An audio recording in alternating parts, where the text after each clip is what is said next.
మామిడి పండ్లు తినడానికి ముందు నీళ్ళలో ఎందుకు నానబెట్టాలి? ఖచ్చితంగా తెలుసుకోవాల్సిన విషయం.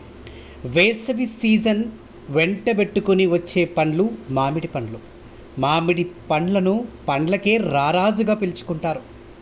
ఈ పండు అంటే అందరికీ చాలా ఇష్టమైన పండు.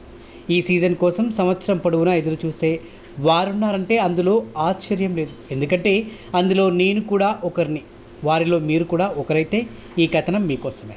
ఇక మరి మామిడి పండ్లను ఎలా తినాలో మీకు తెలుసా? మామిడి పండును తినాలని మీకు ఎంత ఆశగా అనిపించినా దాన్ని తినే ముందు నీళ్ళలో కొద్దిసేపు నానబెట్టాలంట. ఈ విషయం చాలా తక్కువ మందికి మాత్రమే తెలుసు.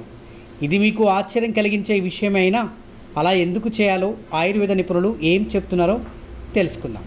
ఆయుర్వేద నిపుణులు దీక్ష బౌసర్ ఇటీవలే తన ఇన్స్టాగ్రామ్లో పంచుకున్న పోస్ట్లో మామిడి పండును నీటిలో నానబెట్టడం ఎందుకు అవసరమో వివరించారు.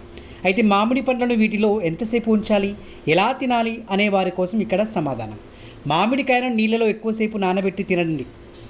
ఆయుర్వేద నిపుణులు మామిడి పండ్లను తినడానికి ముందు కనీసం 1 నుంచి 2 గంటల పాటు శుభ్రమైన నీటిలో నానబెట్టాలని సిఫార్సు చేస్తున్నారు. కానీ సమయం తక్కువగా ఉంటే కనీసం మీరు మామిడి పండ్లను 20 నుంచి 30 నిమిషాల నీటిలో ఉంచిన తర్వాత కూడా తినవచ్చు. మామిడి పండ్లను తినడానికి ముందు ఎందుకు నానబెట్టాలి? హీలింగ్ సోల్స్ నిపుణుల అభిప్రాయం ప్రకారం మామిడి పండ్లను నీటిలో నానబెట్టడం వల్ల దానిలో ఉన్న అదనపు ఫైటిక్ యాసిడ్ తొలగిపోతుంది.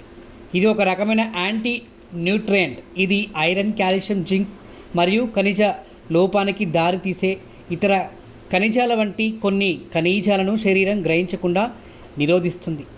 మరి నానబెట్టిన మామిడి పండ్లను తినడం వల్ల మొటిమలు, చర్మ సమస్యలు, తలనొప్పి, మలబద్ధకం మరియు ఇతర పేగు సమస్యలను కూడా నివారిస్తుంది. మామిడి పండ్లు మరియు అవకాడో పండ్లు స్వీట్గా పండినప్పుడు మాత్రమే పాలతో కలిపి తీసుకోవాలి. బాగా పండిన మామిడి పండ్లను పాలతో కలిపి తీసుకోవడం వల్ల వాత మరియు పిత్తం తగ్గుతుంది. ఇలా తీసుకోవడం రుచికరమైనది మాత్రమే కాదు, పోషకాలు నిండుగా ఉండడం వల్ల చర్మ సౌందర్యాన్ని పెంచుతుంది, కామోద్దీపనం కూడా కలిగిస్తుంది.